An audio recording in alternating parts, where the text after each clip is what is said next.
సభ్యత్వాలు జరుగుతూ ఉన్నాయి. మన పార్టీ సభ్యత్వం గత సంవత్సరం ఎంత తెచ్చాము కన్నా 13 లక్షలు. ప్రతి ఒక్కరు 500 రూపాయలు మనం కష్టించిన జేబులో నుంచి డబ్బులు తీసి 500 రూపాయలు ఇచ్చి పవన్ కళ్యాణ్ గారికి నైతిక మద్దతు, అయ్యా నువ్వు పోరాటం చేయి, నువ్వు పరిపాలన చేయి, నీ పార్టీలో మేము సభ్యుడిగా మేము ఉంటాం, నీ వెనుక మేము ఉంటామని నమ్మే ఆయన నైతిక శైలాన్ని ఇచ్చినటువంటి ప్రతి జన సైనికుడికి, వీర మహిళకి, యువతకి, విద్యార్థులకి ముందుగా అందరికీ కూడా ధన్యవాదాలు తెలియజేసుకుంటా ఉన్నా. ఇందాక చెప్పినట్టు ఆయన ఎన్ని ఇబ్బందులు పడ్డారో మనందరికీ కూడా తెలుసు. ఈరోజు నేను హైదరాబాద్ లో ఉద్యోగం చేసుకుంటా ఉంటా.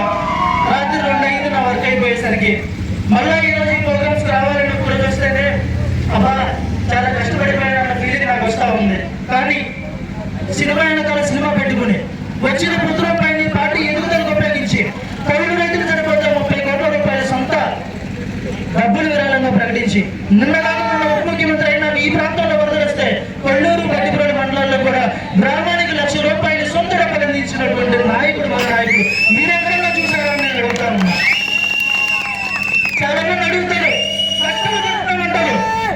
సినిమా వెనకాల సినిమా పెడుతూ పగలనగా రాత్రనగా ఎండనగా వాననగా కష్టపడుతూ సినిమా రంగాన్ని వదలకుండా మాలాంటి అభిమానులు చాలా మంది ఉన్నారని సినిమా రంగాన్ని వదిలిపెట్టకుండా, రాజకీయాన్ని వదిలిపెట్టకుండా 21 మంది శాసనసభ్యులను గెలిపించుకుని ఈరోజు గిరిజన ప్రాంతాల్లో ఎన్ని ఓట్లకు రోడ్డు వచ్చింది ఆ ప్రాంతాల్లో ఆ పల్లెల్లో వెళ్తూ ఉంటే, నడుస్తూ ఉంటే ఆ కళ్ళల్లో ఆనందాన్ని చూసినప్పుడు అనిపిస్తుంది ఇలాంటి నాయకుడిని మేము నిలబెట్టినందుకు జన సైనికుడిని గర్వపడతా ఉన్నాం.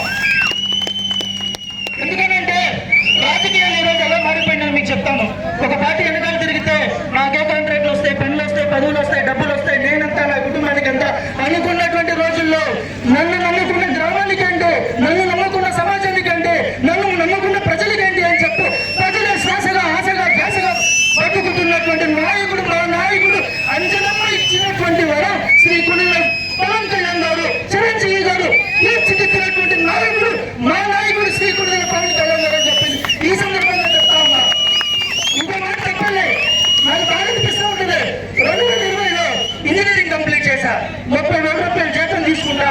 నేను తిరుగుతా ఉంటే చాలా మంది అన్నారు నువ్వేంటా, నీ స్థాయి ఎంత, నీ జీతం ఎంత అని. 1,71,000 రూపాయలు ఈరోజు నా జీతం. ఏ రోజు నా ఉద్యోగం వదిలిపెట్టలా, మా తల్లిదండ్రులకు ఏ రోజు అన్యాయం చేయాల. పవన్ కళ్యాణ్ గారు ఏ విధంగా సినిమాలు చేసుకుంటూ రాజకీయాలు చేస్తున్నాడు, నాకు కూడా నా చిన్నపాటి ఉద్యోగాన్ని చేసుకుంటా రాజకీయాలు చేస్తా ఉన్నా. రబ్బరు చెప్పులు వేసుకున్న వ్యక్తుల్ని రాజకీయ నాయకులను చేస్తా ఉన్నాడు పవన్ కళ్యాణ్ గారు 2014లో.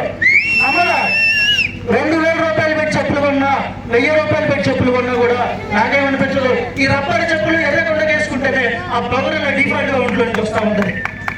ఈరోజు చూడండి, ఇప్పుడే చెప్తా ఉండదు దుర్గపూడిలో కూడా ఒక రోడ్డు శాంక్షన్ అయిందనంట.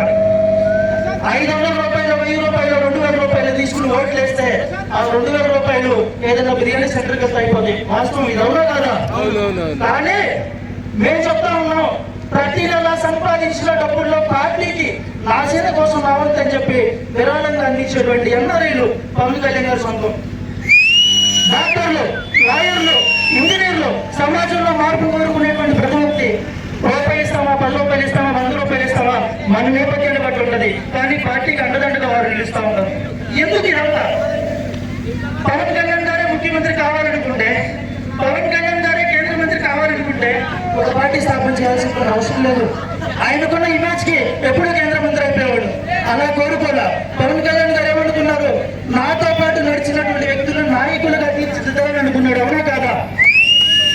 మీరు వాస్తవం చెప్పండి.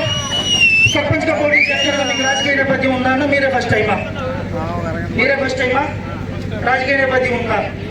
మరి చూడండి, ఆయనకు అటువంటి రాజకీయ నేపథ్యం లేకపోతే సర్పంచ్ గా పోటీ చేశారంట. ఇక్కడ ఉన్నటువంటి చాలా మంది వ్యక్తులు వాళ్ళకి రాజకీయ నేపథ్యం లేవు, చిన్నపాటి కుటుంబాల నుంచి వచ్చి పవన్ కళ్యాణ్ గారు చెప్పినటువంటి విధంగా నాయకులుగా అమర్చి అవుతా ఉన్నారు. అందరూ కూడా గుర్తుపెట్టుకోండి, 17వ తారీఖు వరకు జనసేన ఉద్యమీ సభ్యత్వం జరుగుతూ ఉంది. ఈ రోజు గ్రామంలో ఇంతమంది ఉన్నాం. పవన్ కళ్యాణ్ గారికి ఎలా తెలుస్తుంది మనం ఎంతమంది ఏ గ్రామంలో ఉన్నాము? ఏ పార్టీకైనా మనం సభ్యత్వం తీసుకుని పలానా గొరిగిపూడిలో 500 సభ్యత్వాలు జరిగినాయి అంటే 500 మంది గొరిగిపూడి నుంచి మా పార్టీకి మద్దతుగా ఉన్నారని పార్టీ కేంద్ర కార్యాలయం అర్థమవుతుంది. అదేవిధంగా వెల్లటూరులో, అదేవిధంగా పెదపులివరంలో మండలం మొత్తం మనం ఎంతమందో తెలియజెప్పాలంటే మనకున్న ముఖ్య అవకాశం ఏంటి? సభ్యత్వం తీసుకోవాలి. 400 రూపాయలు ఈ సంవత్సరం సభ్యత్వానికి రుసుముగా కూడా పార్టీ నిర్ణయించింది. తీసుకున్నటువంటి ప్రతి ఒక్క వ్యక్తి కూడా మీ ప్రాంతంలో నాయకులుగా ఎదిగేటువంటి విధంగా పార్టీ కూడా ట్రైనింగ్ ప్రోగ్రామ్స్ త్వరలో పెట్టబోతా ఉంది. పూర్తి స్థాయిలో గ్రామ స్థాయి నుంచి మండల స్థాయి నుంచి ఇంకా అత్యంత అద్భుతంగా కమిటీలు వేసుకుంటూ ఈ పార్టీని ఆ పిల్లలు చూసారా ఇంజనీరింగ్ కంప్లీట్ చేసేసరికి ఈ రాష్ట్రంలోనే ఉద్యోగాలు వస్తాయి, ఈ రాష్ట్రం పూర్తిగా అభివృద్ధి చెందుతుంది. ఆ విధంగా పరిపాలన జరగాలంటే పవన్ కళ్యాణ్ గారికి మనందరం కూడా అండదండగా నిలబడాల్సినటువంటి అవసరం ఉందని అందరికీ కూడా తెలియజేస్తూ 17వ తారీఖు వరకు సభ్యత్వం ఉంది కాబట్టి ఇంకా ఎవరైనా తీసుకోకపోతే సభ్యత్వంలో మీ పేరును కూడా నమోదు చేసుకుని దానికి కళ్యాణ్ గారి కార్యకర్తలకు ఏదైనా ఇబ్బంది వస్తే అనుకోకుండా జరగకూడదు ఏదైనా జరిగితే ఆ కుటుంబం పెద్ద చనిపోతే పొరపాటున వాళ్ళకి ఏదైనా ప్రమాద బీమా ఉండాలని 5 లక్షల రూపాయలు దానికి యాక్సిడెంట్ ఇన్సూరెన్స్ కూడా ఇచ్చారు. ఇప్పటి వరకు సుమారు 50 కోట్ల రూపాయలు ఆ విధంగా చనిపోయినటువంటి వ్యక్తులకి ఇన్సూరెన్స్ కల్పించినటువంటి పార్టీ కూడా జనసేన పార్టీ విషయం గుర్తుపెట్టుకోవాలి. పిఠాపురం నుంచి శాసనసభ్యులుగా కనిపిస్తే దాదాపు ఇప్పటికే 400 నుంచి 500 కోట్ల రూపాయలు అభివృద్ధి చేసినటువంటి వ్యక్తి. పంచాయతీలకు ఏ విధంగా రూల్స్ ఇచ్చారో, జాతీయ ఉపాధి హామీ పథకం నుంచి ఏ విధంగా పనిదినాలను పెంచారో, ఈ రాష్ట్ర సుసంపన్నమైనటువంటి అభివృద్ధి కోసం పవన్ కళ్యాణ్ గారు పాటుపడతా ఉన్నారు.